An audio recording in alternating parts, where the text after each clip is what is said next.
Joe Rogan is an incredible guy for a lot of reasons. Dude, the guy's got the Midas touch, man. I mean, everything he touches turns to freaking gold.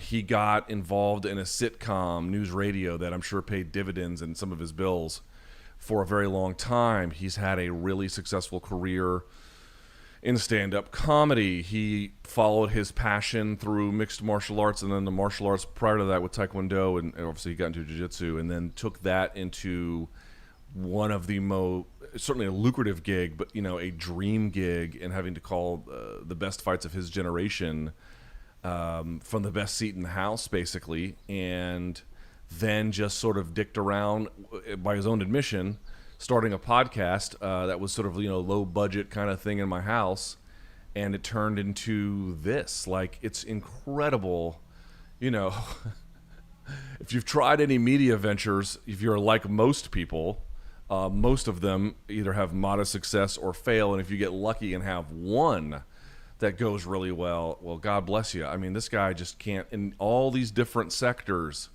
of either entertainment or broadcasting or on-screen talent, just everything he touches ends up doing really well. And then part of that is also the fact that he has this sort of halo around him where he's able to provide friends, yes, but also I think it was Aaron Bronstetter who said this on Twitter yesterday, or the other day. It was a really astute observation, which was the guy through the Rogan podcast has lifted the visibility of a lot of like subject matter experts or otherwise interesting people, talented comedians to the front, and without any expectation of like reward for it, just as a way to elevate the profile of interesting and talented and otherwise hardworking people, which is a really incredible thing to do. Now, candidly, I don't listen to the podcast all that much because there's just too much of it. I've made this point very explicitly. I'll catch it on occasion, when they have the right kind of opportunity and I have a break in my schedule. I mean, I haven't listened to a podcast, honestly, in weeks, any of them,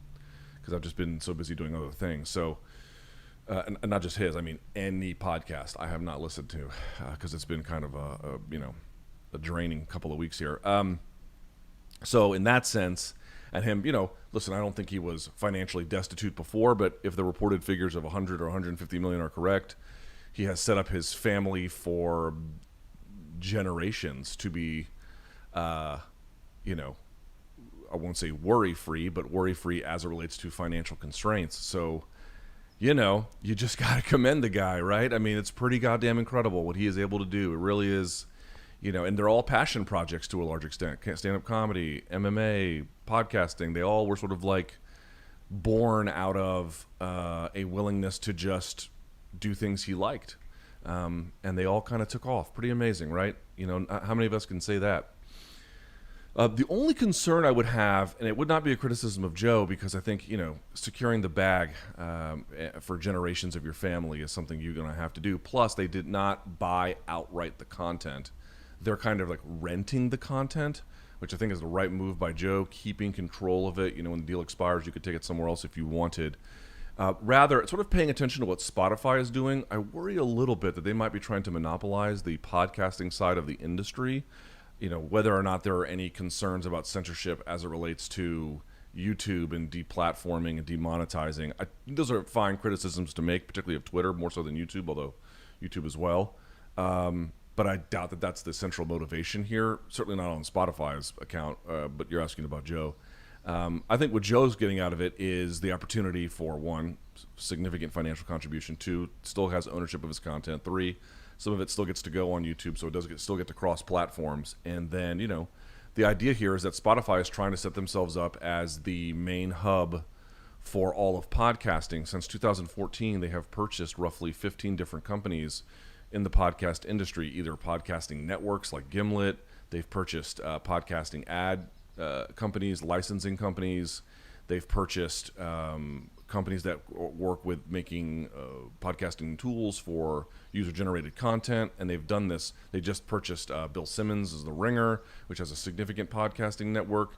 And what it looks like they're trying to do to me is to vertically integrate. So you go to the Spotify app, not really to get all the best content. I mean, that's the idea in theory, but that along the way, They have their own internal ad agency. Internally, they have their own tools for user-generated content. Internally, they have the best player for the app, right? So from the software to the licensing deal to the content of library, the library content, excuse me, to every part of what goes into the podcasting business, they're trying to have dominant control in the game for it. iTunes is really not competing in the same way they don't do the same kind of data monetization that Spotify is doing. So I worry a little bit about that because podcasting today is open like the internet used to be, and now the internet is sort of controlled by dominant platforms. I worry that we might get to that. But if I was Joe, would I take the deal? Yes, I would take the deal. Of course you take the deal. It seems like the early parts of any new invention or creation or medium, and I think Tim Wu talked about this in the Master Switch.